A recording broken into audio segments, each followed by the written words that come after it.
Boa tarde a todos. Damos início ao nosso quarto colóquio do primeiro grupo de pesquisas avançadas em Direito Eleitoral e Ciência Política. O tema de hoje será Sistemas de Governo, Presidencialismo e Parlamentarismo. Presidirá a mesa o professor Dr. Rafael Pereira de Menezes.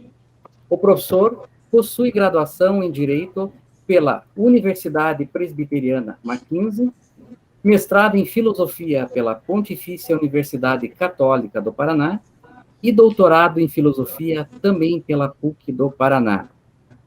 Atua como analista judiciário no Tribunal Regional Eleitoral do Paraná. Como professor de Filosofia, Ética, Direito Empresarial e Direito do Trabalho, leciona no Centro Universitário Campos de Andrade, a Uniandrade. Participarão deste debate a acadêmica Rafaela Pires de Sá Leite, que é servidora do Tribunal Regional Eleitoral do Paraná, e Lucas Estevão Ribeiro da Silva. Lucas, eu não tenho informação, mas você é mestrando, né? Então, o acadêmico de pós-graduação, Lucas Estevão Ribeiro da Silva. Não esqueçam de responder a chamada até o final do dia. Ela ainda não está disponível. Então, eu passo a palavra para o professor Rafael. Então, boa tarde a todos. Eu gostaria de agradecer ao professor Rogério pela oportunidade de estar aqui, de presidir esse colóquio no dia de hoje. Também agradecer ao professor pela iniciativa de coordenar e manter esse grupo de pesquisas avançadas, que é muito importante, no papel que nós temos enquanto acadêmicos, enquanto pessoas ligadas ao processo eleitoral, à justiça eleitoral, em gerar conhecimento com caráter mais profundo a respeito dos temas que dizem respeito à ciência política, ao direito eleitoral, para que nós possamos gerar uma contribuição também técnica, também acadêmica, para a nossa democracia. Então, hoje a gente vai ter a palestra da Rafaela e do Lucas. Os dois vão trazer para nós os temas dos sistemas de governo e da representatividade. O tema do sistema de governo é um dos pontos que eu vejo que é um tanto mal entendido e mal resolvido na redação e na hermenêutica da nossa Constituição. Eu tive a honra de, durante a graduação, ter sido aluno do professor Carlos Jucá, que atuou como assessor parlamentar na Constituinte, depois juiz do trabalho, e ele muitas vezes relatou que naquele período de discussão para a elaboração da Constituinte, a tendência majoritária dentre o grupo de trabalho que elaborou a questão da nossa organização política era da transição do Brasil para um regime parlamentarista. Então a gente teve muito na redação da nossa Constituição, na distribuição dos poderes, de uma inspiração parlamentarista, que por questões políticas não foi implementada na Constituinte, ficou na DCT para a elaboração de um plebiscito, e no plebiscito a vontade popular foi pela manutenção do regime presidencialista. Então nós temos um regime presidencialista onde a distribuição dos poderes entre, especialmente parlamento e o chefe de Estado, chefe de governo, ela acaba muitas vezes truncada, o que leva a problemas de governabilidade, o que leva a problemas de legitimidade, e que isso muitas vezes nos causa questões sérias no que diz respeito àquilo que se convencionou chamar governabilidade. E aí a gente acaba vendo na prática, tivemos um impeachment à direita, tivemos um impeachment à esquerda, tivemos relações entre executivo e legislativo que muitas vezes não se pautaram pelo espírito republicano, isso também na via da direita e na via da esquerda. Então é uma questão que a gente precisa aprofundar, que a gente precisa resolver academicamente para conseguir construir uma democracia mais sólida, uma democracia mais representativa e uma democracia mais estável, né? Eu devo apresentar os homenageados na minha cadeira. Eu ocupo a cadeira 50 no nosso grupo de estudos. Cadeira é uma honra, né, de ocupar a cadeira que homenageia o sociólogo Domênico De Masi. Eu estudei o De Masi na época da faculdade, quando saiu o Ócio Criativo, que é a obra mais famosa dele, que é a questão da gente poder parar. O ócio não é preguiça, o ócio não é o descanso, o ócio é o esforço contemplativo, a partir do qual surgem ideias, a partir do qual surgem, vamos dizer, revelações, né? A contemplação, eu que sou da filosofia, é o esforço de você se voltar para aquilo que é belo, que é bom, que é verdadeiro, e a partir daí aprender e participar das coisas que são belo, bom e verdadeiro. Para os filósofos clássicos, são os atributos da divindade, né? Então, você participar do ser, participar da verdade, participar do bem, e a partir daí criar coisas boas que também disso participem. E esse esforço da contemplação e trazer isso para uma linguagem contemporânea é um mérito inegável do professor De Masi. E também é homenageada nessa cadeira a Sandra Feisenberg. Sandra, ou Sara, porque ela usa o nome judaico dela, ela é uma parlamentar costarriquenha, que tem uma atuação na área de direitos humanos, que tem uma atuação na área de representação das minorias, dos povos nativos. Então, é uma pessoa que deve ser sempre celebrada e lembrada nesses momentos. Então, a Rafaela e o Lucas têm uma apresentação, né, em PowerPoint. Se vocês quiserem projetar, fiquem à vontade. E quando estiver tudo pronto, eu já passo a palavra. A Rafaela que começa, né? Então, Rafaela. Isso, eu vou falar sobre os patronos, não é isso? Isso. E aí depois eu passo a palavra para o Lucas, para ele fazer a exposição dos patronos, e depois a gente inicia o nosso tema, tá? Muito bem. Deixa eu ver aqui.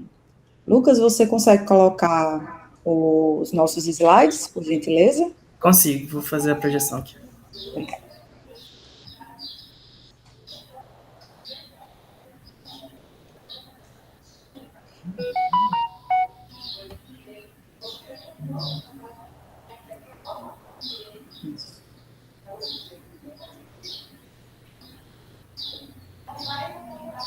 Vamos lá.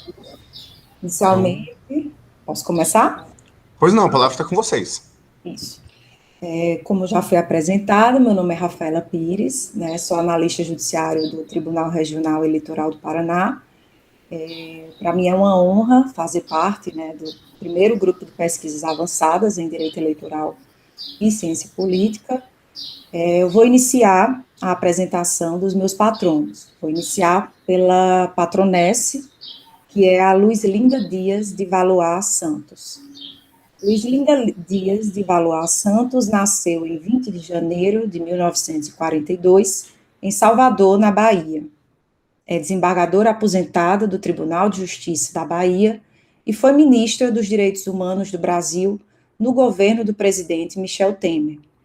Tornou-se juíza de direito em 1984, adotando o uso de colares de candomblé em suas audiências. Foi autora da primeira sentença de condenação por racismo no país, em 1993. Criou, em 2003, o projeto Balcão de Justiça e Cidadania, para a resolução de conflitos em áreas pobres de Salvador. Em 2009, publicou o livro O Negro no Século XXI. Em 2011, foi promovida por antiguidade a desembargadora do Tribunal de Justiça da Bahia, aposentando-se alguns meses depois. No mesmo ano, recebeu o prêmio Camélia da Liberdade, em reconhecimento à sua atuação na inclusão social de afrodescendentes. Em 2013, Luizlinda Valois entrou na carreira política, filiando-se ao Partido da Social Democracia Brasileira, o PSDB. Candidatou-se a deputada federal pela Bahia nas eleições de 2014, mas não foi eleita. Após as eleições, Luizlinda passou a ser vista como um ícone da imagem da promoção da igualdade racial em razão do seu histórico na militância contra o racismo e a intolerância religiosa no Brasil. No governo Michel Temer, foi indicada em junho de 2016 para ocupar a Secretaria da Promoção da Igualdade Racial, estrutura subordinada ao Ministério da Justiça.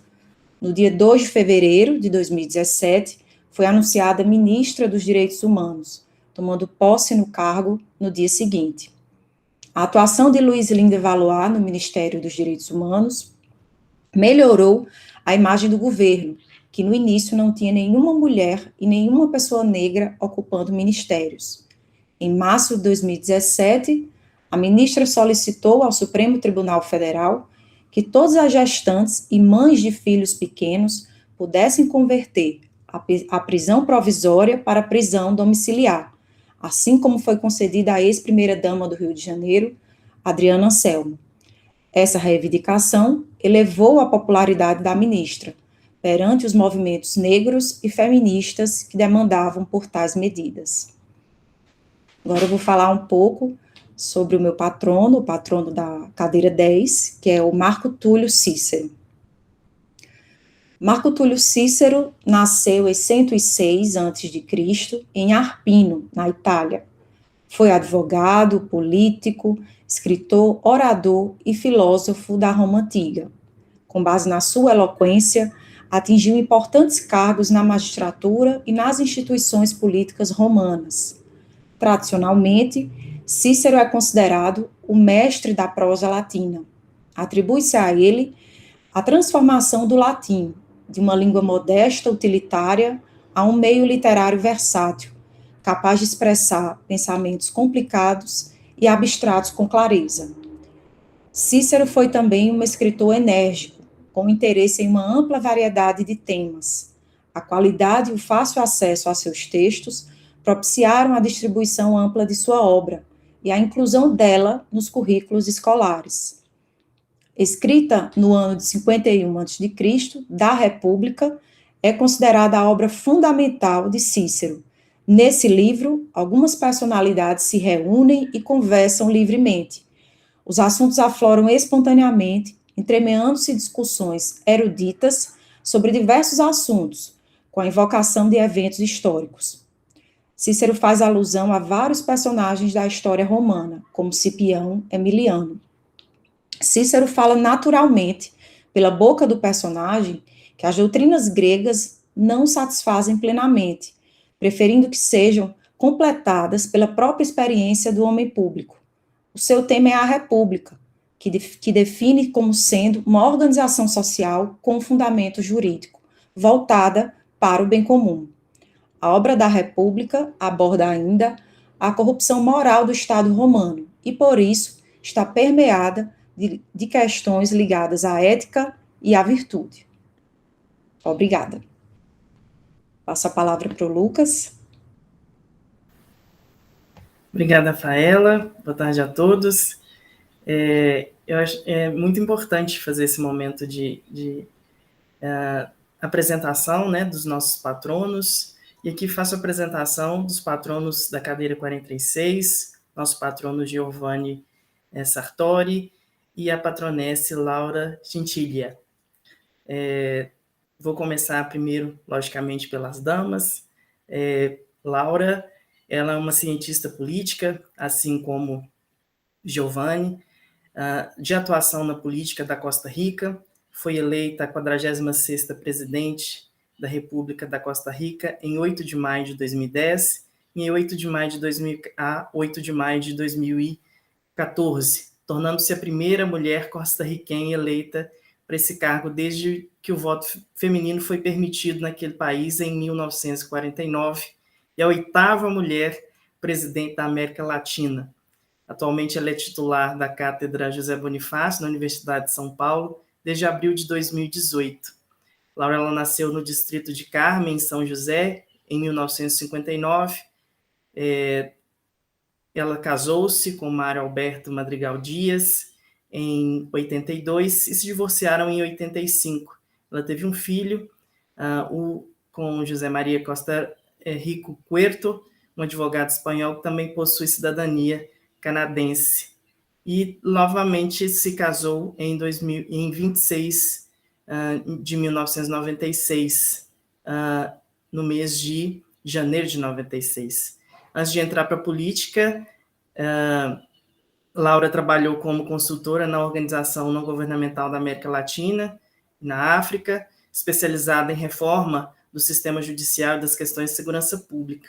Ela passou a servir na administração de José Maria Fernandes Oslin, como nova vice-ministra de Segurança e a ministra de Segurança Pública. De 2002 a 2006, ela atuou na Assembleia Nacional como deputada da província de San José.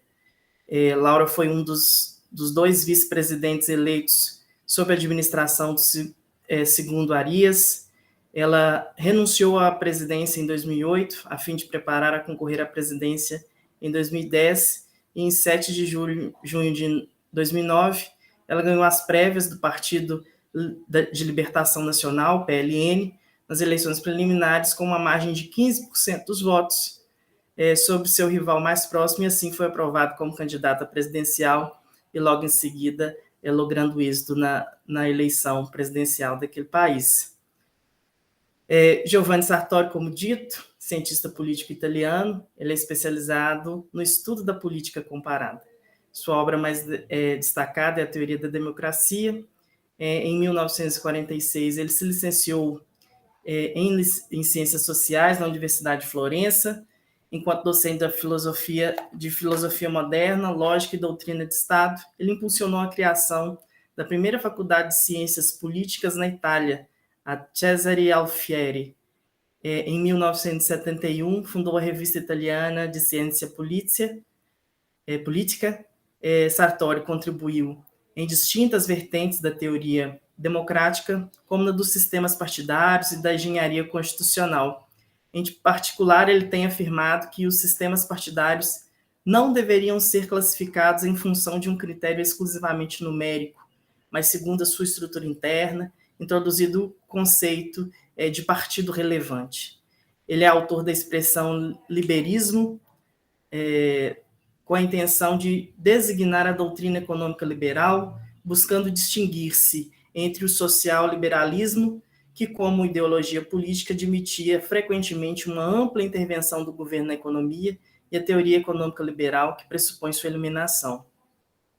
Na Itália, o liberalismo é identificado com ideias políticas e econômicas de Gaetano Mosca e Bruno Leone, e internacionalmente os seus expoentes são os economistas da chamada Escola de Viena, tais como Friedrich von Hayek e a Escola de Chicago como Milton Friedman. Ele era comendador da Ordem do Cruzeiro do Sul, título que lhe foi concedido pelo governo do Brasil em 1999.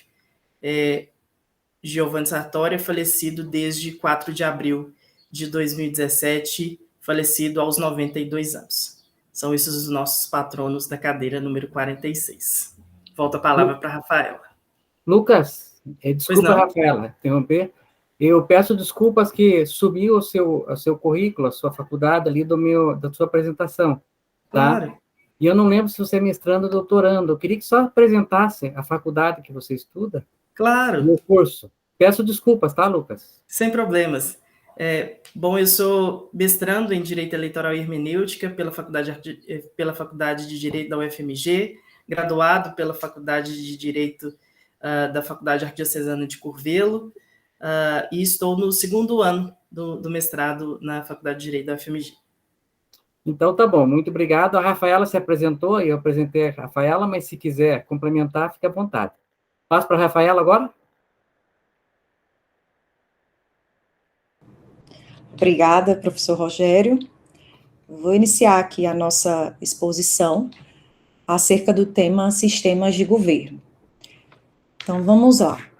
Como decorrência da separação de poderes, surge a necessidade de desenvolvimento de técnicas para o estabelecimento de limites à atuação dos poderes do Estado, no exercício das funções governamentais, os chamados sistemas de governo.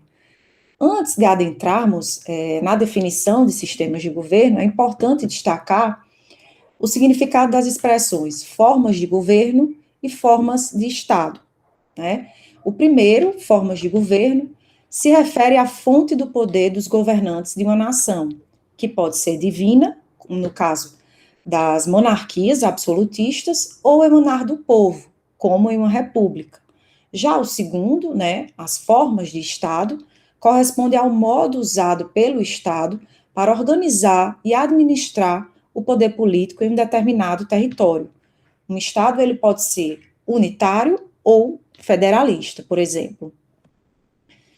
Então, em uma definição minimalista, nós podemos dizer que o sistema de governo é o modo como se dá a relação entre os poderes dentro de um Estado, a maneira como os poderes legislativo e executivo se relacionam. Os tipos de sistema de governo mais comuns são o parlamentarismo, o presidencialismo e o semipresidencialismo. Eu vou iniciar falando um pouco sobre o parlamentarismo. O parlamentarismo configura-se como a relação de dependência e de confiança entre legislativo e executivo. O governo, né, o executivo, é escolhido pelo parlamento, que é o legislativo. E embora tenha um mandato fixo, o chefe de governo, normalmente chamado primeiro-ministro, continua no cargo somente enquanto tiver o apoio do parlamento. Caso a relação de confiança entre governo e parlamento deixe de existir, há duas opções básicas. Vota-se no parlamento uma moção de desconfiança contra o primeiro-ministro e os membros de seu ministério, e caso apoiada pela maioria, um novo governo será escolhido, também pelo parlamento. Ou o parlamento é dissolvido e novas eleições são convocadas. Embora a primeira alternativa seja a mais comum, a segunda também pode ocorrer. No sistema parlamentarista, existe a distinção entre chefe de governo e chefe de Estado. O chefe de governo é o chamado primeiro-ministro, é o responsável pelas ações do executivo, tem responsabilidade política, é indicado pelos parlamentares e não tem mandato fixo. Por isso, pode ser dispensado a qualquer momento pelo parlamento. É quem de fato governa. A chefia de Estado cabe os poderes limitados, né, e muitas vezes simbólicos, representa a legitimidade e a continuidade do Estado. A chefia de Estado é exercida por alguém não eleito diretamente pelo povo, seja um presidente eleito indiretamente, em repúblicas, seja uma rainha ou rei em monarquias. Trata-se da conhecida expressão, o rei reina, mas não governa. Né? Temos o exemplo da Inglaterra e da Alemanha, que é uma república e que é parlamentarista.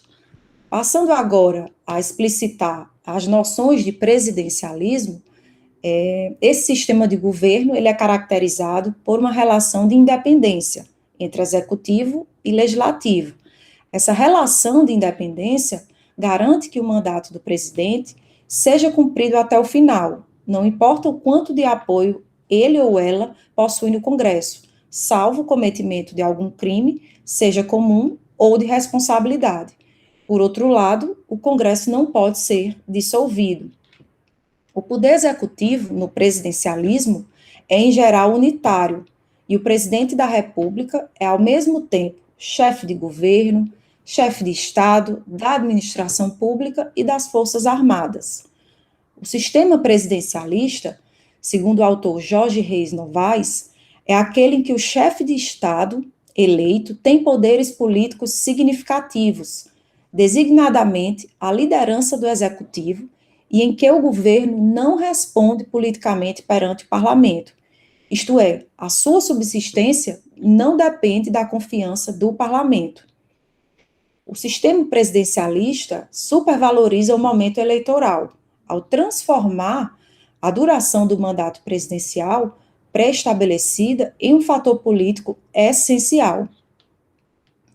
Além das diferenças clássicas, né, entre parlamentarismo e presidencialismo, Arém Limpar destaca que enquanto o sistema presidencialista, né, no sistema presidencialista, o governo é formado por um executivo unipessoal, centralizado na figura do presidente, no parlamentarismo, o primeiro-ministro e o gabinete formam um corpo executivo coletivo. É importante destacar também uma expressão que se tornou bastante conhecida, que é a expressão presidencialismo de coalizão, que foi cunhada pelo cientista político Sérgio Abranches em 1987, o momento em que se desenrolavam os trabalhos da Assembleia Nacional Constituinte no Brasil. Em seu artigo Presidencialismo de Coalizão, o dilema institucional brasileiro, Abranches apresenta um diagnóstico da estrutura política e social brasileira, que indicava uma grande pluralidade de interesses e valores vigentes na sociedade, em contraposição ao enfraquecimento da capacidade do governo em lidar com tal complexidade de demandas geradoras de crises. Podemos dizer que o presidencialismo de coalizão é um tipo de presidencialismo multipartidário, proporcional, no qual o presidente ele não consegue fazer maioria somente com o seu partido no Congresso Nacional. Por conta disso, é preciso que o presidente faça essa coalizão, uma aliança para o apoio de suas políticas e do seu governo.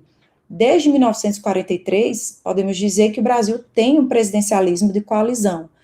É um conceito que explica essa realidade política.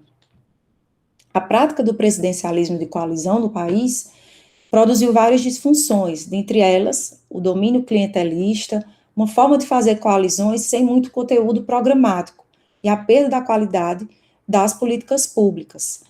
E fazendo um contraponto, entre o parlamentarismo e o presidencialismo. No parlamentarismo, é a coalizão que forma o governo, e ao se negociar a coalizão, se negocia também os programas de governo.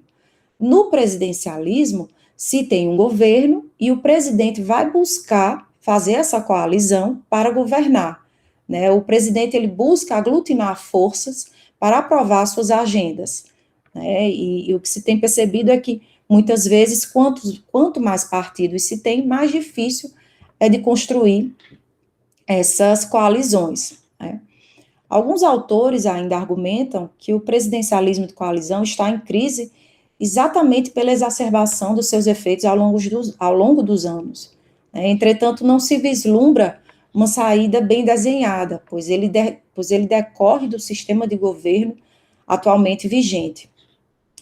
Gostaria de destacar ainda que em 12 de maio de 2016, em um discurso histórico no Senado Federal, proferido durante o julgamento do impeachment da então presidente Dilma Rousseff, Fernando Collor, relembrando a sua própria situação de réu no processo que culminou com a abreviação do seu mandato presidencial em 92, e traçando comparações com o processo sofrido por Dilma, ele destacou que, não obstante eventuais diferenças entre os dois casos, é evidente, ressaltava-se como fator comum aos dois casos a instabilidade política proporcionada pelo sistema de governo presidencialista, especialmente o chamado presidencialismo de coalizão, estabelecido pela Constituição de 88 e, na sua visão, gerador de uma vulnerabilidade permanente do presidente da República frente ao parlamento.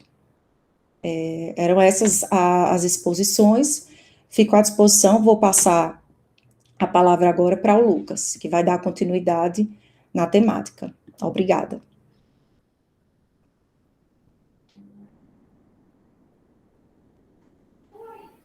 Gente, só um minutinho que o computador travou para poder passar os slides.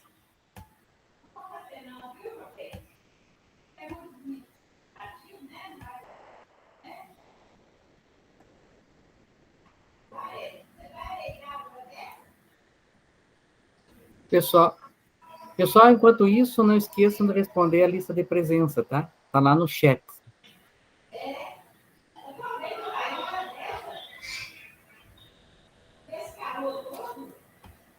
Agora sim.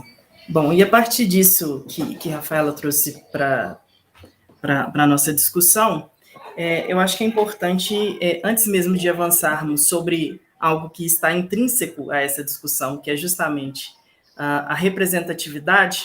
Quando a gente fala desse sistema de governo, a gente tem que lembrar dessa democracia representativa, optada pelo Constituinte, o modelo aplicado no país, eu acredito que seja oportuno a gente avançar sobre esse meio termo entre o presidencialismo e o parlamentarismo, que é justamente o sistema do semipresidencialismo que tomou força de discussão no Congresso Nacional, onde nós tivemos algumas discussões, até mesmo do presidente da Câmara, Arthur Lira, né, que introduziu com mais força essa discussão, essa possibilidade de discussão para uma reforma política do país, onde ele disse que o Brasil não deve se acostumar a desestabilizar a política em cada eleição.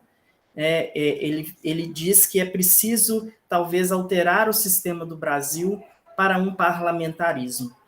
Sobre a ideia de que, espelhado justamente no modelo do semi-parlamentarismo, né, que preserva justamente a ideia do governante, né, do presidente eleito, mas que também confere uma autonomia para o Congresso Nacional, né? Então, seria justamente algo que teve força muito forte também, com discursos e artigos escritos por membros do Supremo Tribunal Federal, a exemplo do ministro Gilmar Mendes, a exemplo do ministro Roberto Barroso, e aí um destaque muito grande para o artigo do ministro Roberto Barroso, que está sempre, né, nessas discussões, e que aí eu gostaria até de trazer um destaque, e me permitam até que eu faça a leitura de um trecho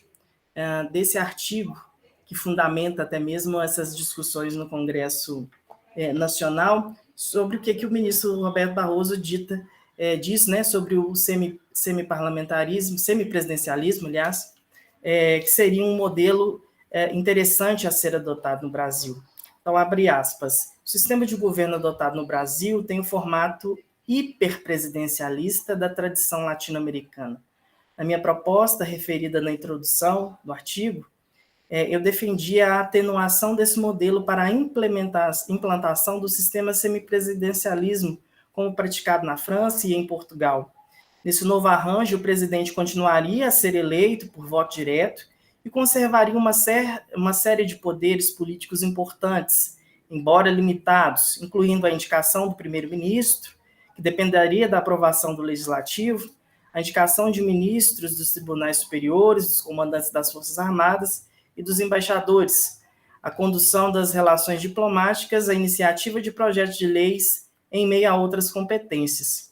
O primeiro-ministro, por sua vez, seria o chefe de governo e da administração pública, atuando no varejo das disputas políticas e nos embates do avanço social. O presidente da República, com mandato fixo, seria o garantidor da continuidade e da estabilidade institucional. Já o primeiro-ministro, em caso de perda de suporte político, poderia ser substituído em abalo para as instituições. Não é o caso de detalhar essa proposta a explorar suas potencialidades. Este não é o tema que esteja na agenda política ora em discussão, mas fica o registro de que considero que essa fórmula poderia atenuar dois crônicos problemas que assimilam a nossa história: o autoritarismo do executivo e a instabilidade institucional. E aí eu fecho aspas. E o que é importante destacar nesse texto, nessa doutrina do ministro Roberto Barroso? É justamente que ele traz aspectos e características do próprio semipresidencialismo, né, que é a manutenção da figura do presidente enquanto chefe de Estado, enquanto eleito pelo povo, pelo voto direto, né, esse exercício da representação por voto direto do povo, e a possibilidade de uma atenuação da instabilidade política através da figura de um primeiro-ministro, que assumiria as responsabilidades de certos caminhos e descaminhos de um possível governo ou desgoverno daquele presidente, né? Então, seria justamente essa a grande conjuntura. E aí é importante destacar que o regime semipresidencialista ele constitui um autêntico tertium genus, né, o sistema intermediário entre o presidencialismo e o parlamentarismo. é o tipo de democracia com um executivo dual, né, que é dividido entre um presidente eleito pelos cidadãos, uma das características mais marcantes do presidencialismo, e um primeiro-ministro, que dependente da confiança do parlamento, que é específico do parlamentarismo. E aí eu vou citar o professor Maurício Duverger, que ele vai dizer que os elementos que definem esse semipresidencialismo são: o presidente da República, ele é eleito por sufrágio universal, ele tem consideráveis poderes de júri e de facto, e o poder executivo ele é compartilhado com ele por um primeiro-ministro e um governo responsável perante os deputados. Um primeiro-ministro que, assim como a gente vê na prática da Inglaterra, que vai exercer o governo em nome daquele presidente, né, em nome também daquele parlamento. Seria como se fosse uma união, um congregar de forças, união de forças entre parlamento e executivo. Então, seriam essas as grandes características desse sistema dual, né, que tem essas duas facetas. E aí, o que é importante acho que é importante a gente ressaltar das discussões que tivemos no Congresso Nacional e o avanço que isso teve para a construção do sistema político brasileiro. No avanço das discussões, percebeu-se que haveria uma possibilidade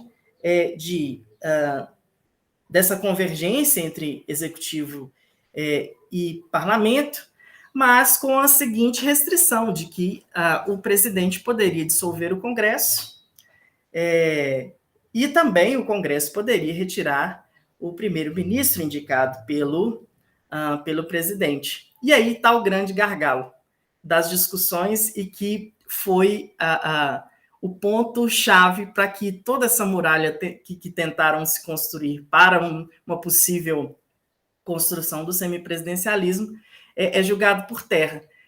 É justamente o risco da dissolução de um Congresso eleito, né? Então, o grande gargalo do avanço dessa discussão no Congresso Nacional justamente avançou nesse sentido. E aí eu gostaria de citar, por oportuno, uma análise do professor Jorge Reis Novaes, que é um constitucionalista português, especialista na pauta do semipresidencialismo. Ele vai dizer que o semipresidencialismo só agravaria a crise política no Brasil, que é justamente você colocar dois poderes que deveriam ser harmônicos e independentes entre si, em um choque mais profundo, que é justamente na medida de que quem tem mais poder, se sou eu que posso nomear o seu primeiro-ministro e tirá-lo a contento, né, quando não atendidas as expectativas, ou eu, enquanto presidente, quando resolvo dissolver o Congresso. Claro que em situações em específico, mas o professor Jorge Reis ele vai falar justamente isso, e ele vai dizer que o funcionamento do sistema atual no Brasil, ele não mudará sem que a representação no Congresso mude e sem que os partidos políticos brasileiros passem a ser partidos com uma ideologia própria, em um programa próprio, que permita aos cidadãos escolherem em função dos diferentes programas de governo de cada força partidária. Então, ele faz justamente ressaltar, na verdade, ele vai à raiz do problema de todo o sistema político, que está justamente na opção do Constituinte em definir um monopólio partidário para o sistema representativo, para a democracia representativa escolhida pela Constituição de 88. E aí a gente entra na segunda parte da minha exposição, que está justamente na questão da representatividade. E aí, quando a gente fala de representatividade, a gente chama como ponto central justamente o representante, né? A discussão dos sistemas de governos, né, ela está diretamente relacionada a essa ideia de democracia representativa que congrega essa soberania popular, e o exercício dessa soberania em nome do povo por meio da representação, por meio dos seus representantes.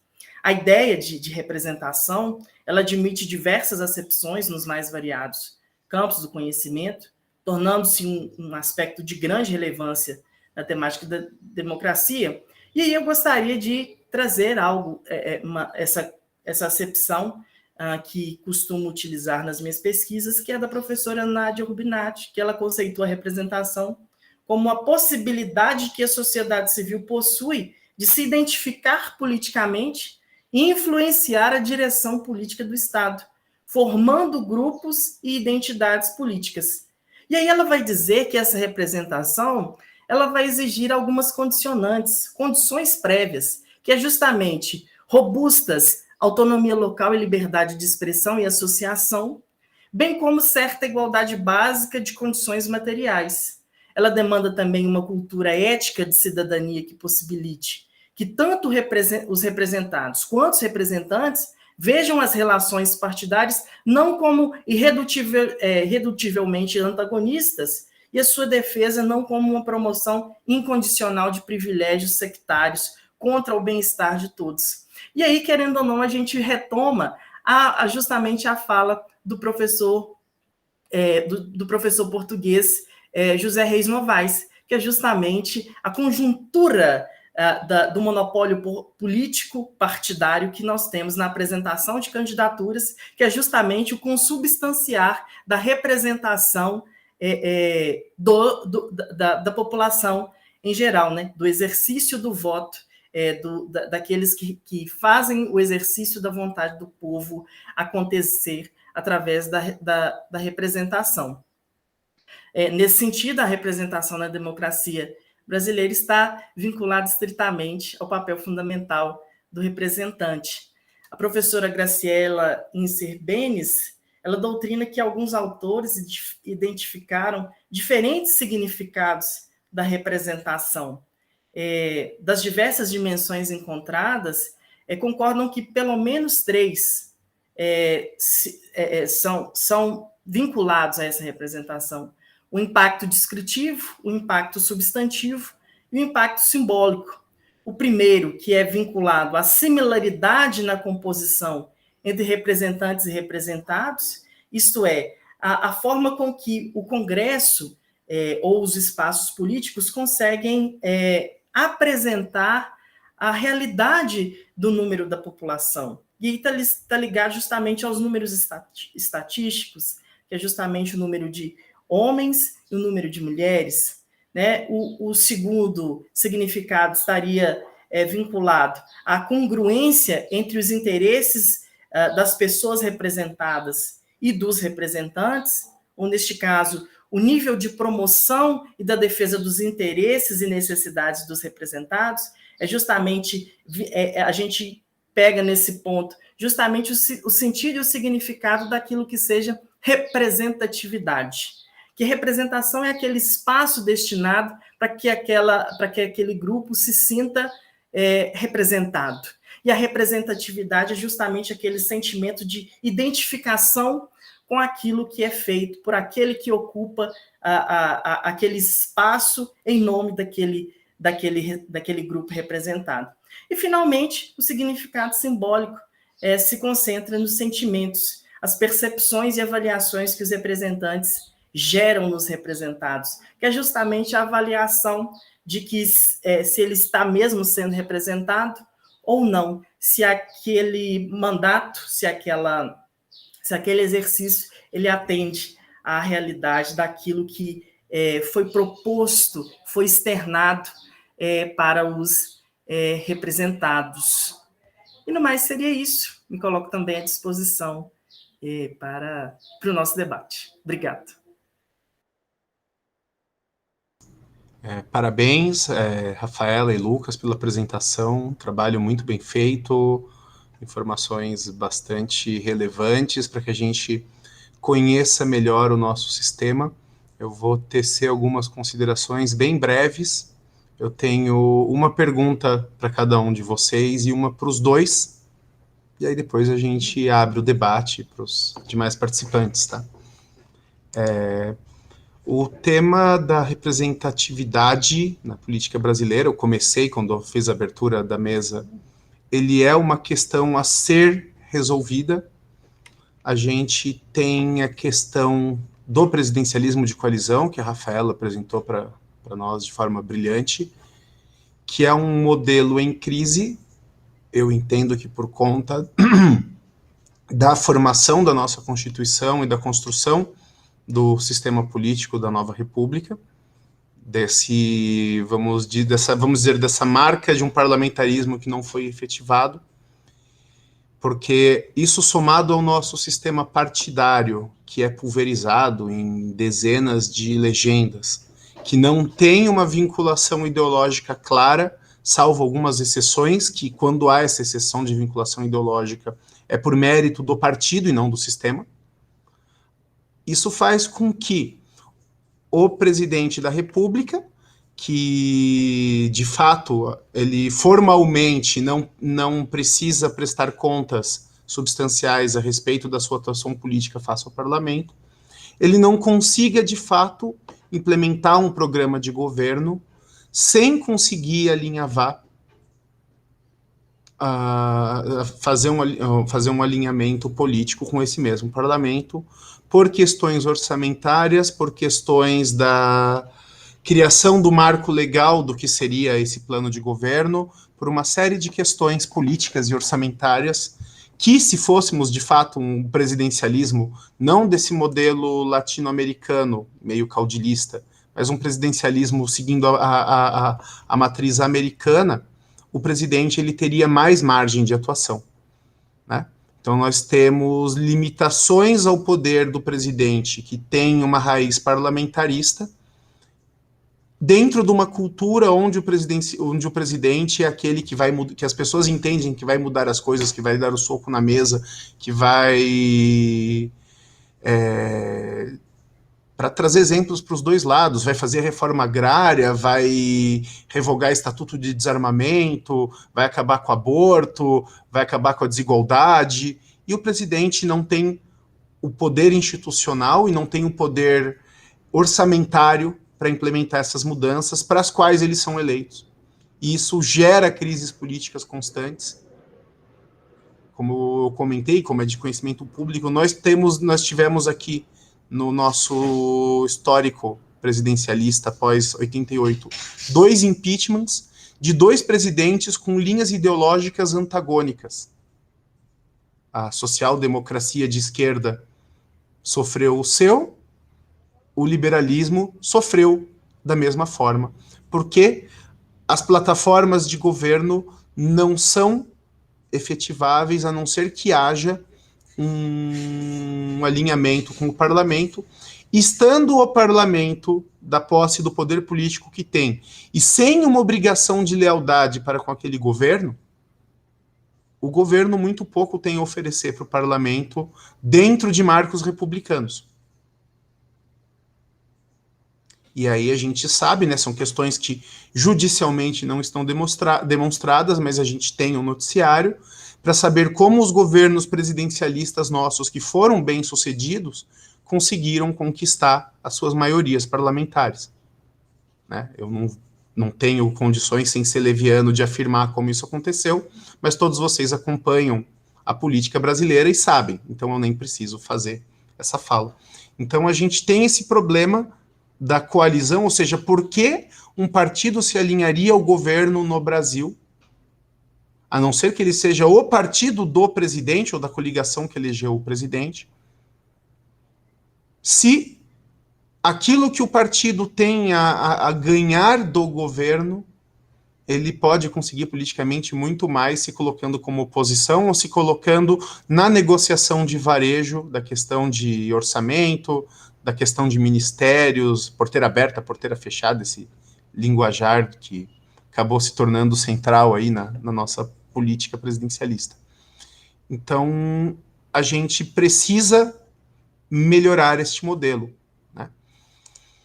Eu vejo Então, essa acaba sendo a minha pergunta para a Rafaela. Então, como que você entende que no marco presidencialista a gente conseguiria trazer essa viabilização dos governos, sem sair do marco republicano, sem entrar em compra de votos, sem entrar em aluguel de base, como a gente suspeita, pelo menos, que tenha acontecido aí nos últimos anos, né? Para o Lucas, ele trouxe a questão interessantíssima do modelo francês-português, que é o do semipresidencialismo. Eu vejo muita semelhança entre o semipresidencialismo e o modelo que a gente teve no Brasil da nossa primeira Constituição, da Constituição Imperial, quando o imperador reservava para si parte dos poderes por meio da prática, do exercício do poder moderador, em que ele conseguia ter uma atuação mais ativa do que numa monarquia parlamentar, que hoje a gente pode chamar de tradicional, mas naquela época era uma novidade relativamente recente. As revoluções ali, principalmente a Revolução Gloriosa, era coisa de 100 anos, né? Mas a gente, pelo menos eu vejo essa similaridade nos modelos constitucionais, né? E eu queria ver se você consegue também ver essa relação, porque na prática o presidente ele vai ter aquela atuação como garantidor da continuidade do Estado e como um poder efetivo de controle da atuação do parlamento. Então eu queria que você desenvolvesse um pouquinho essa ideia do funcionamento do semipresidencialismo. E aí, para os dois, eu gostaria de fazer uma provocação, né, e um questionamento. Porque a gente vem discutindo parlamentarismo, semipresidencialismo, a redistribuição dos poderes entre executivo e legislativo, praticamente desde a Constituição de 88, até porque ela já nasce com uma data de revisão do sistema de governo lá na DCT, no plebiscito que a gente teve em 93, né? Então, nós temos uma tradição presidencialista, ou seja, a população espera um presidente que de fato governe.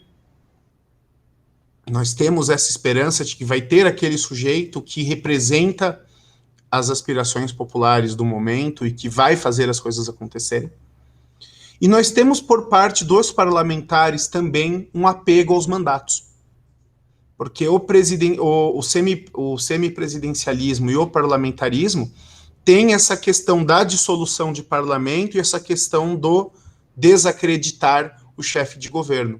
E normalmente quando chega na discussão dessa, vamos dizer, troca de farpas, de troca de garantias entre o executivo e o legislativo, a gente entra em impasses, porque os parlamentares eleitos se entendem no direito à totalidade dos seus mandatos, e pode acontecer do primeiro-ministro eleito não conseguir formar um governo, o que implica na convocação de novas eleições, e, por outro lado, o primeiro-ministro, ou o presidente, no caso do semipresidencialismo, entende que a perda do mandato dentro daquele prazo do que seriam os 4, 5 anos de mandato, seria uma violação do princípio da soberania popular.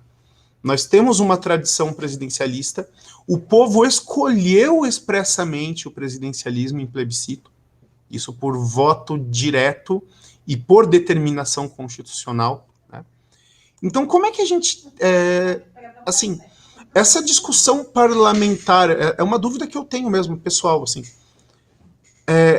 essa discussão para a gente mudar o modelo dentro dessa aspiração popular por poder por parte do presidente da República, dessa expectativa dos parlamentares em terem a totalidade dos seus mandatos, e pela questão do sufrágio popular no presidencialismo. A gente tem legitimidade para discutir isso hoje? E quais seriam os caminhos para a gente não fazer a transição, se fosse o caso? Até porque, por conta dos impasses que a gente vive, essa transição para um outro regime, ela é problemática. O que a gente poderia fazer para aperfeiçoar o presidencialismo? Já que é o mais provável, pelo menos no curto, médio prazo, é que nós continuemos no regime presidencialista e sonhando com um parlamentarismo ou com semipresidencialismo, a gente acabe não pensando em formas de melhorar a relação executivo-legislativo. Eu não sei o que vocês poderiam trazer para nós a respeito disso. Parabéns mais uma vez pelas apresentações e são os questionamentos que eu trago para vocês. Obrigado. Sobre a questão do presidencialismo de coalizão, né,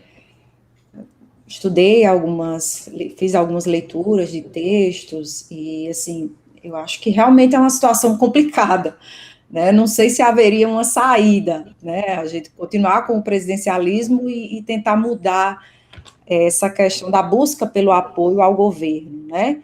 Porque, infelizmente, o que a gente vê no nosso país é que os presidentes de partidos, os próprios membros dos partidos, eles não, meio que não se identificam com ideologia alguma, assim, eu falo um pouco pelo que eu vejo também na experiência de quase 5, 6 anos na justiça eleitoral, né? Muitas vezes a gente tem um tipo de processo que é comum na justiça eleitoral, que são as prestações de contas, né, dos partidos políticos, e sequer, assim, os presidentes, os tesoureiros de partidos, eles têm ciência dessa obrigação legal, né? Então, assim, eles se tornam membros dos diretórios dos partidos, mas sequer sabem, né, o que precisam fazer, né? Eles, digamos assim, só lembram da justiça eleitoral na época da eleição, né, na época de buscar apoio e assim, só lembro de cumprir, né, os requisitos. É tanto que quando está mais ou menos perto das eleições, todo mundo busca o cartório eleitoral para regularizar. Eu quero ver como é que estão as contas do partido, eu assumi agora, ou alguma coisa nesse sentido. Então, você trabalha em cartório, né, Rafaela? Isso, Então você trabalho. já deve ter ouvido a tradicional consulta. Em que partido eu estou? Isso, exatamente, exatamente. As pessoas sequer sabem, né, o partido ao qual eles são presidentes ou filiados, porque infelizmente acontece isso também, né, Rafael? Às vezes o presidente, ele é filiado a um partido, né, digamos assim, ele é filiado ao PSB, mas é presidente do PT, né? Infelizmente acontece essa situação esdrúxula, e até eles acham que é uma coisa meio que automática, e a gente, como servidor do cartório, a gente vai explicar, não, a filiação é uma coisa, né? Você precisa solicitar, comunicar ao presidente do partido que está se desfiliando e à justiça eleitoral, né? E para você deixar de ser presidente ou tesoureiro ou alguma outra função do partido, é um outro tipo de procedimento que você tem que adotar. Então, assim, infelizmente essa é uma realidade, né, no nosso país, é uma situação complicada, realmente, que passa muito pela conscientização da população também, né? A população em geral, das funções do partido político, e das próprias funções dos dirigentes dos partidos, né? Então, eu acho que já começa daí. E essa questão do presidencialismo de coalizão acaba gerando aquela velha situação, aquela velha frase do toma lá da cá, né? O presidente oferece, digamos assim, algum ministério, alguma função, alguma coisa para que os parlamentares, né, deputados e senadores possam apoiá-lo e assim ele governar, né, porque também sozinho ele não governa, ele precisa ter o apoio, né, ter uma base de apoio. Então, é de fato uma situação complicada, não saberia bem dizer o rumo que a gente poderia tomar, acho que teria que discutir, enfim, acho que dá um debate para muito tempo, longos anos aí, tem muitos aspectos a serem considerados, realmente.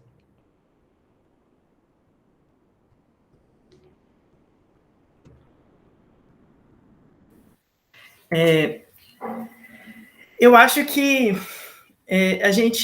acredito que a gente retoma até mesmo naquilo que eu já havia dito, e também discutindo e apresentando o posicionamento do professor José Reis Novaes, que é justamente o funcionamento do sistema, ele não vai mudar sem que a representação no Congresso mude. O ponto central está aí.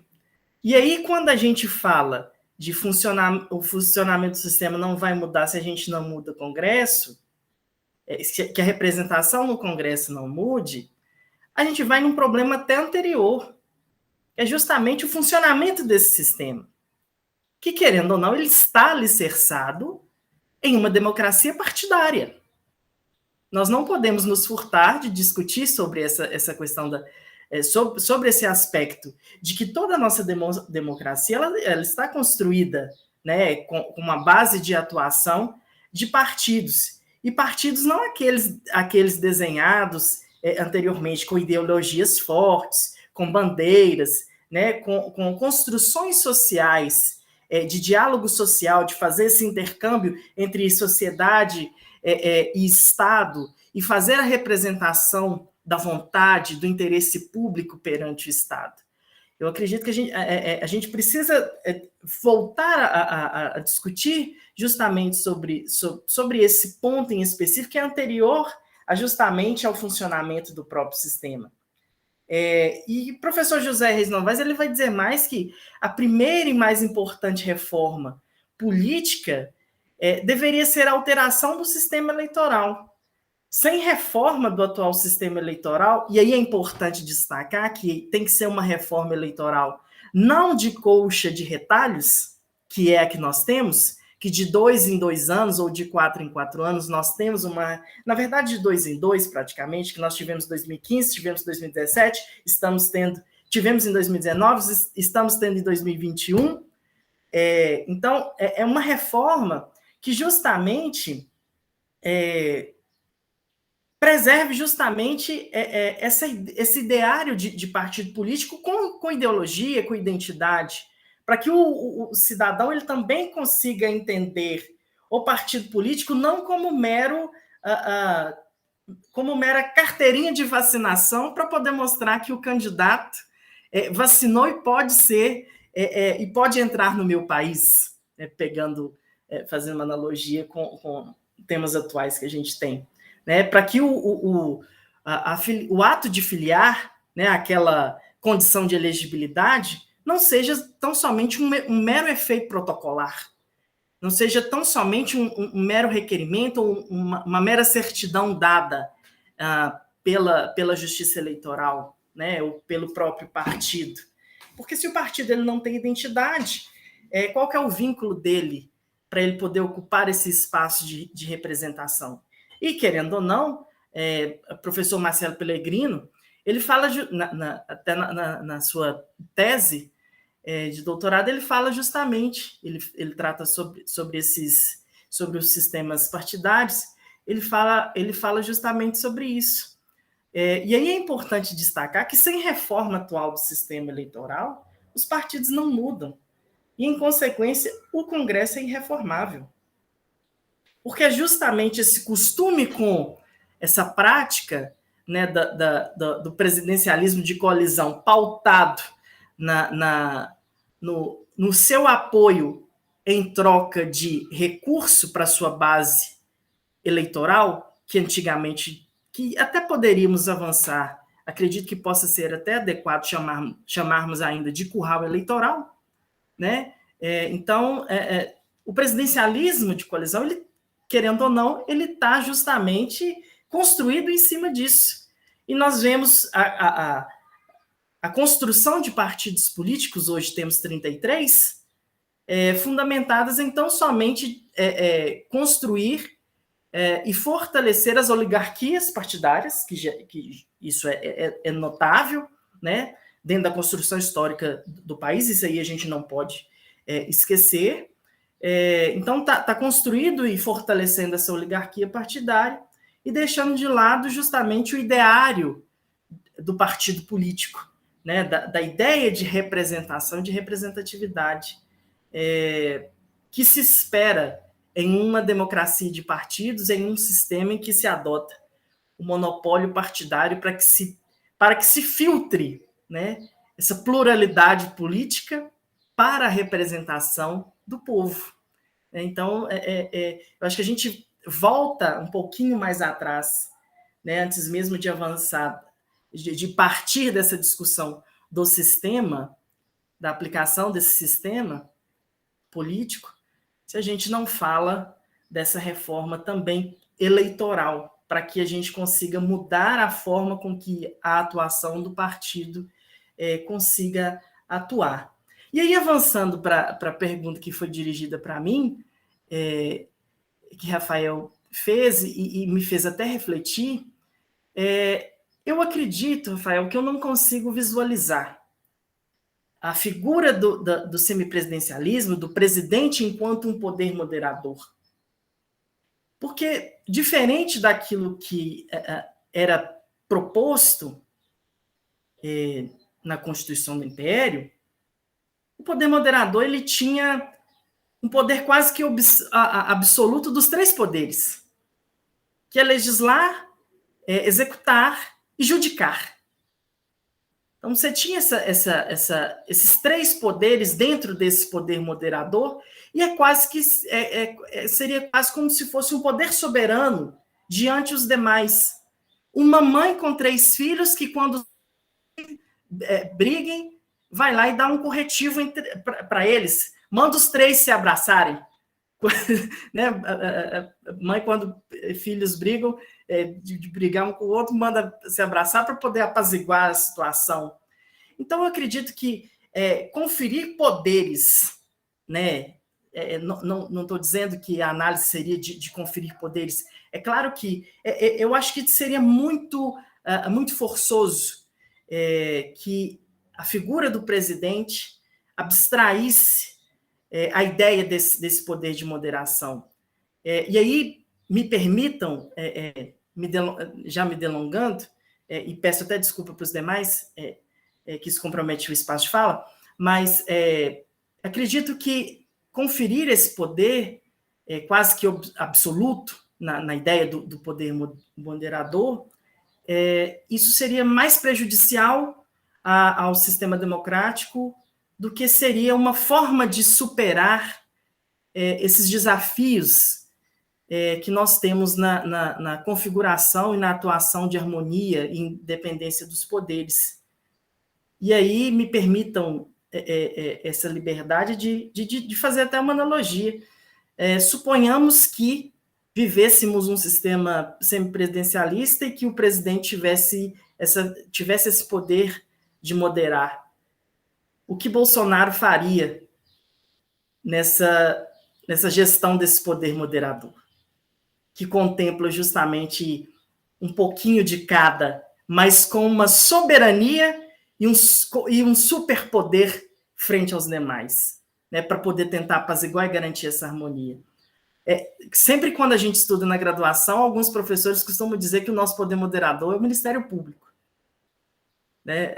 Pelo menos na minha graduação, alguns falavam que se excluiu a figura do poder moderador e colocou o Ministério Público. Eu acho isso muito equivocado. Né? Nós temos 2 ministros do Supremo Tribunal Federal que textualmente atribuíram ao Supremo o papel de moderação na relação entre os poderes. Sim. O poder moderador nunca desapareceu da sistemática constitucional brasileira. Ele só não é mais expresso, né? É algo que a gente também precisa avançar, porque a palavra final do judiciário, ele não quer dizer que o poder é soberano, né? E aí tem-se essa ideia de transfiguração do moderador atribuído ao judiciário, mas a palavra final ela não quer dizer que seja esse poder de moderação. É isso, obrigado. Muito bem. Então, se abrir a palavra para os demais participantes, para Anne, Marcele, Franciane, professor Rogério, para quem mais quiser colocar questões para os convidados. Marcele? Pois não, pode falar. Oi, pessoal, boa tarde. Boa tarde aos debatedores, boa tarde, professor Rafael, professor Rogério também que está coordenando o nosso grupo. Queria primeiramente parabenizar, né, pela fala, que eu achei que foi super elucidativa, foi bem instrutiva a respeito dos sistemas de governo, não só trazendo, enfim, detalhes bastante importantes, mas até um pouco do histórico, das implicações. Eu acho que é importante a gente ter esse panorama mais abrangente até para discutir depois, né.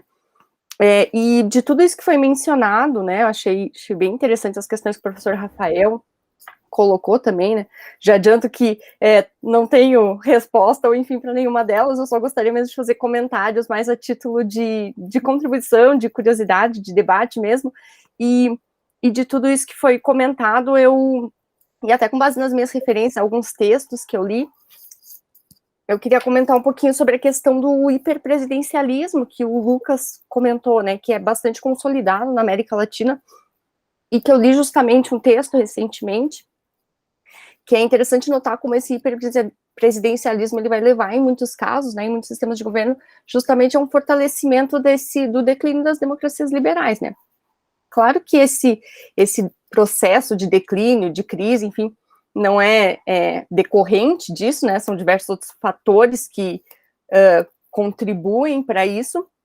Isso já vem sendo identificado há até mais tempo, né? Alguns anos, e vem sendo acompanhado por outros processos, como a gente vê, tipo, a revolução tecnológica, a questão da biotecnologia, da inteligência artificial. Muitos autores acabam, né, colocando isso tudo de forma que venha contribuindo aí para esse declínio das democracias liberais, até porque isso coloca outros interesses, né, nos jogos políticos e institucionais, mas a gente também não pode ignorar o fato de que, de fato, essa concentração, né, do poder no executivo acaba aí enfraquecendo as instituições e, em certa medida, contribuindo muito para esse declínio das democracias liberais. Então, quando o Lucas comentou a questão do autoritarismo do executivo, eu até anotei aqui, porque eu quero depois pesquisar melhor, eu lembrei de um artigo que é da Kim Shepell, é bastante conhecido. Esse artigo, ela fala sobre, o título do artigo é Autocratic Legalism, então seria um legalismo autocrático, né? E ela vai justamente falar que em determinados sistemas de governo que viabilizam isso, né, os líderes que são eleitos, eles vão acabar enfraquecendo as instituições por dentro, ao concentrar esse poder no executivo, mas isso acaba sendo feito sem nenhum tipo de ilicitude, ou enfim, né, de infração, digamos assim, porque afinal de contas eles foram eleitos para estarem lá, e eles também estão se valendo, de certa forma, né, das regras constitucionais, da própria ordem posta, né, da própria ordem democrática que está posta ali, e de alguma maneira eles conseguem distorcer isso, usar isso ao seu favor, né, com essa concentração de poder. Eles vão esfacelando as instituições por dentro, e aí, como eu falei, contribuindo para essa crise das democracias. Então, ela dá exemplos de, por exemplo, ela traz casos, por exemplo, da Hungria, né, que teve o Viktor Orbán, falou que desde 2010, então ele foi inspirado ali por algumas condutas do Putin na Rússia, e também do Erdogan na Turquia, e isso também acabou inspirando outros casos ali mais para frente, que seriam o do Egito e da Polônia. Esse texto dela, eu não tenho a data aqui, deixa eu só dar uma pesquisadinha, eu acho que ele é de 2018, então já faz algum tempo, mas ela não tinha nem como considerar a nossa realidade ainda, né? Então eu imagino que ela falaria hoje sobre a situação do Brasil em relação a isso. Mas, de qualquer forma, isso acabou inspirando ali a questão da Polônia, do Egito e, posteriormente, da própria América Latina.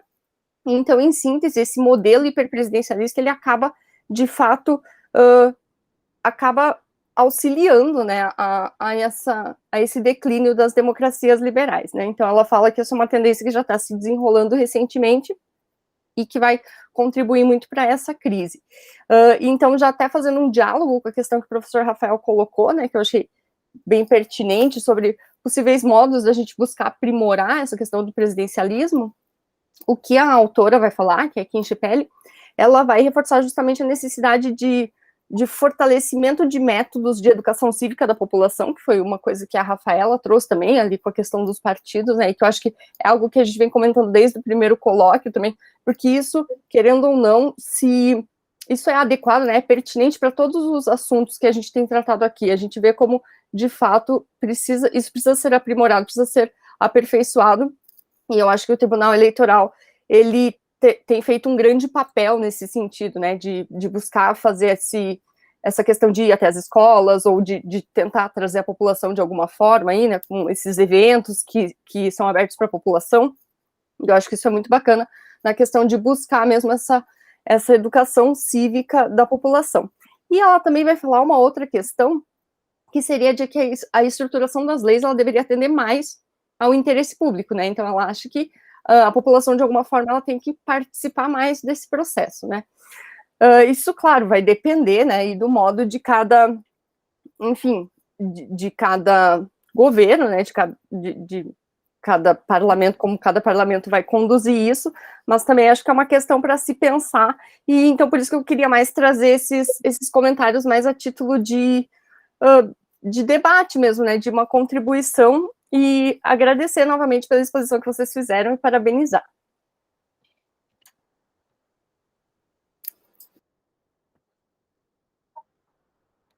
Tá sem som, Rafael. Então, desculpem. A palavra está aberta. Anne, Franciane, professor Rogério. Ou se o Lucas quiser perguntar para a Rafaela, ou a Rafaela para o Lucas também. Eu vou deixar por último, quando os... Franciane, a palavra está contigo. Boa tarde a todos, primeiramente. Parabéns a todos que participaram dessa palestra, muito agregadora. Eu achei excelente as exposições, super contextualizadas, né, trazendo aqui para a nossa realidade. E eu concordo com as exposições do Lucas ali e da Marcele também, que antes da gente entrar na questão da representatividade, de tentar mudar o sistema, a principal questão que eu vejo hoje é a distância da política, do cenário político e da população. Imagine, se dentro do partido político os líderes partidários se perdem, imagine a distância que isso está da população, né? Então, antes de pensar em grandes mudanças, mudar o sistema, eu acho que a principal questão é levar a política para mais perto do povo, justamente como o TRE já tem feito, se aproximar das escolas, isso tem que estar presente na vida das pessoas desde jovem. Eu acho que a base aqui seria, de fato, o fortalecimento da educação cívica, né? Para depois virem as outras mudanças. Porque enquanto o povo não tiver entendimento de como a política funciona, de qual é o papel de cada representante, fica muito difícil promover mudanças significativas, né? Trazer, na verdade, pessoas que tenham comprometimento com as causas para quais estão sendo eleitas. Hoje a gente está presenciando um populismo muito grande com faltas de proposta. Então, eu achei, assim, o debate de hoje excelente. Agradeço por poder estar participando, né? Não estou trazendo perguntas, mas estou aqui trazendo os meus comentários. Parabéns a todos. Olá, boa tarde. Vou falar rapidinho aqui. Primeiro, eu quero parabenizar o Lucas e a Rafaela. Não vou abrir a câmera hoje, gente. Saiu daqui hoje à tarde com muito aprendizado, na verdade, né? Todos os comentários feitos aqui, as colocações que foram feitas, tanto do Lucas quanto da Rafaela, me levaram mais para reflexão, né? Saiu daqui cheia de reflexões sobre tudo que foi dito hoje, e aí no final eu concordo com a Franciane, não foi, quando ela fala que essa questão para a sociedade, assim, como é difícil, se para quem está envolvido diretamente com os partidos já é difícil esse entendimento, quanto mais para quem está mais distante. E só quero agradecer também por tudo que foi colocado. Obrigada a todos, uma boa tarde. Muito bem, boa tarde. Então, Lucas, por favor. Eu só queria trazer mais uma reflexão.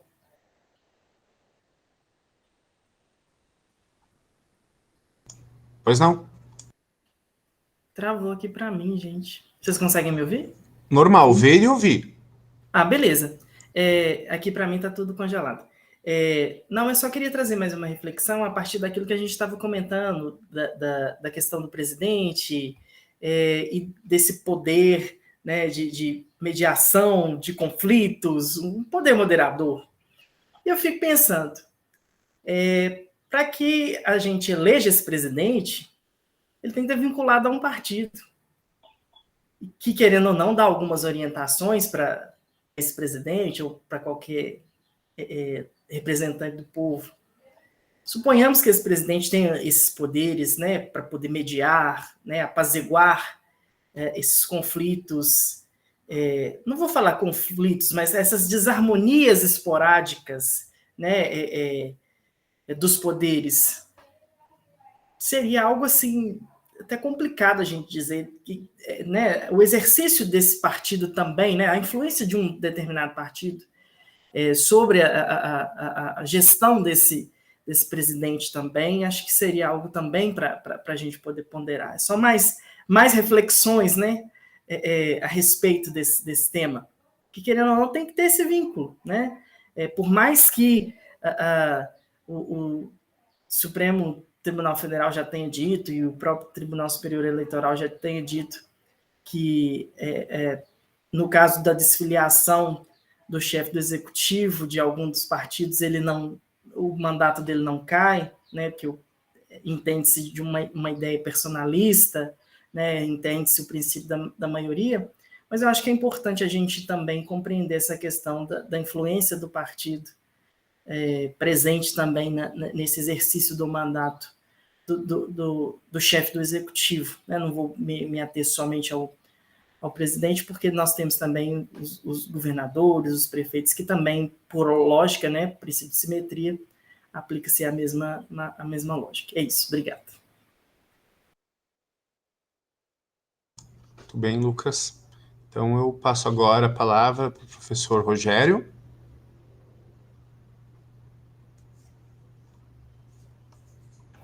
Obrigado, Rafael. Obrigado a todos.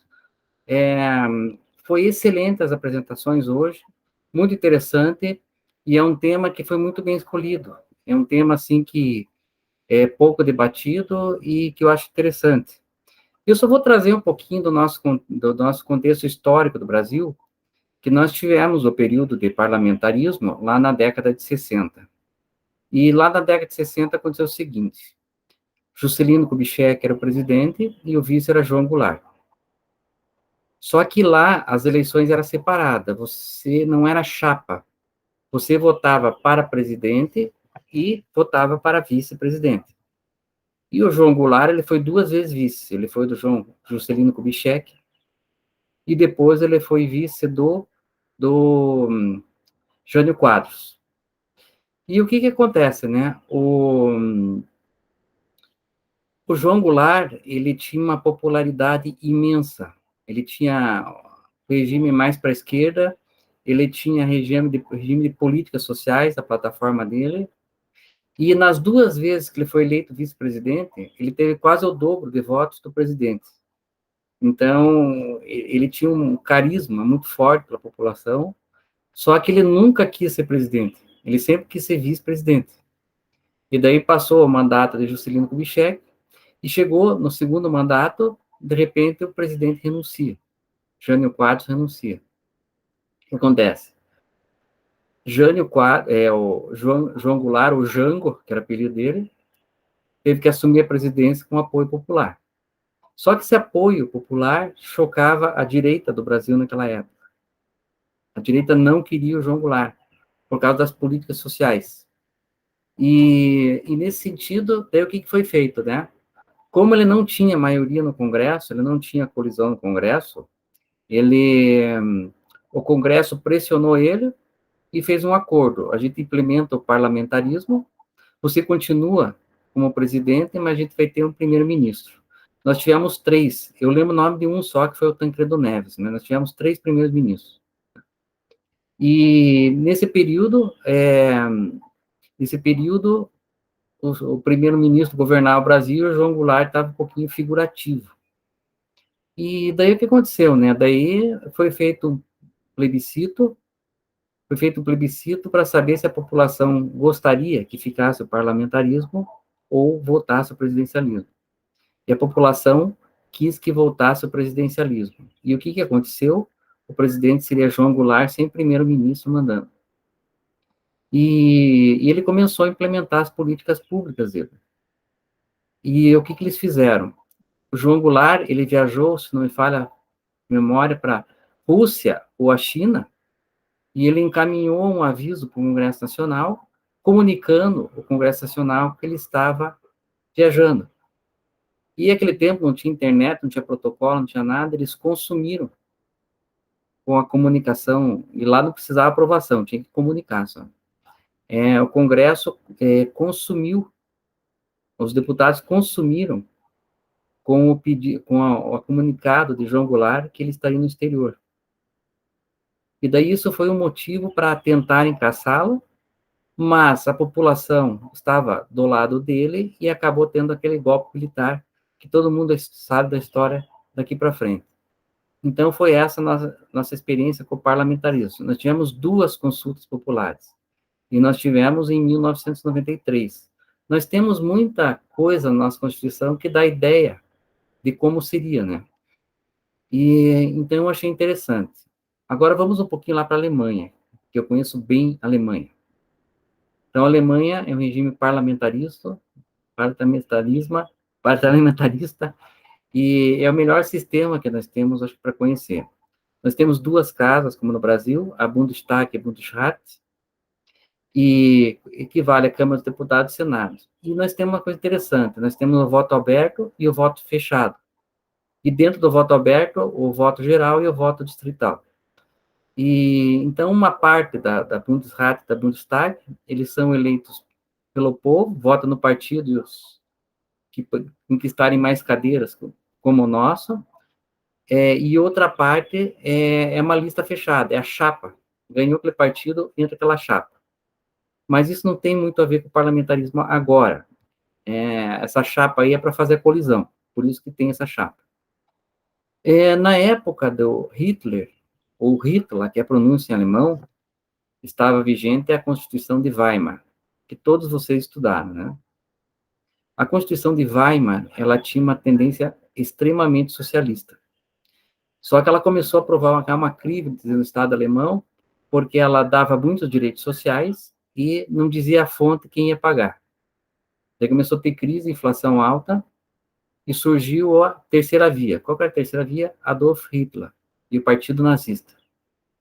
E o que aconteceu? O Hitler, ele não foi eleito direto pelo povo, ele era primeiro-ministro, ele não era presidente. Só que ele conseguiu eleger a maioria do parlamento, nos votos fechados e abertos, para que o presidente da época fosse obrigado a indicá-lo como primeiro-ministro, e ele tinha coalizão dentro do parlamento alemão. Então, essa foi a ascensão de Hitler. E depois, ele convenceu o parlamento que o sistema americano, que era presidencialista, funcionava muito melhor. E ele acabou praticamente destituindo o presidente e assumindo todo o governo. Então, a eleição no Hitler, ele não foi direto no Hitler, ele foi com o apoio do Hitler. Inclusive, tinha como é que dizer, comitê judaico pró-Hitler. Você vê como ele era popular na época, né? E o que aconteceu? Ele conquistou a maioria no Congresso Nacional, ele fez um bom governo no começo, mas depois teve esse problema, e ele fez esse tipo de coalizão que afastou o presidente. Atualmente, o que nós temos? A Angela Kessner. Está correto o que eu falei? Angela Kessner é o nome da Angela Dorothea Merkel. E ela não é Angela Dorothea Merkel, é Angela Dorothea Kessner. O que aconteceu? Merkel era o primeiro marido dela. E ela separou do marido, não gostava do comportamento dela, se separou do marido, mas ela já era muito conhecida como Merkel. E daí ela continuou adotando por questão de como ela era conhecida, Angela, que é a pronúncia em alemão, Merkel, né? E ela continuou utilizando esse nome. E por que ela é uma primeira-ministra muito forte, agora não tem mais como ficar no parlamento, e ela não foi eleita, é eleita a maioria no Congresso. Porque, primeiro, ela é formada em Química, ela é doutora em Química Quântica, e ela nasceu na Alemanha Oriental, na Alemanha Ocidental, em Hannover, não, em Hamburg, ou Hannover, não me lembro, e como era filha de pastor luterano, ela foi morar na Alemanha Oriental e fechou-se as fronteiras. Mas ela tinha uma habilidade diplomática muito grande, ela fazia parte dos partidos da Alemanha Oriental, e ela falava o russo perfeitamente.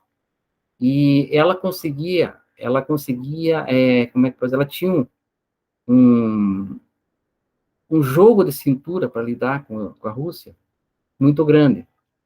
E quando caiu o Muro de Berlim, ela foi a principal artífice nessa negociação. E muitos anos depois, a Alemanha não tem problemas com a Rússia, que todo mundo tem problema com a Rússia, né? Mas a Alemanha não tem problemas com a Rússia por causa da habilidade da Angela Merkel.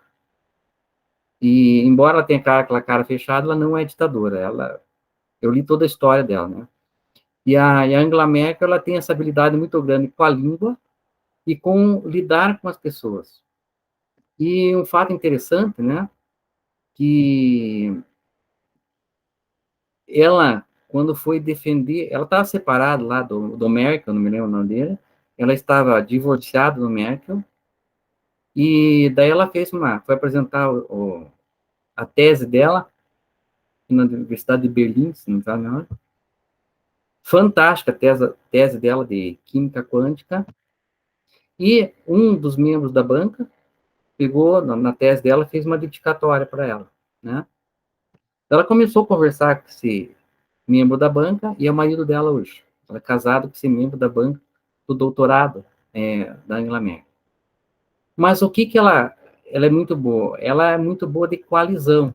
Não só a coalizão entre o presidente da Alemanha, que é eleito pelo voto popular, mandato de 5 anos, mas com o parlamento alemão.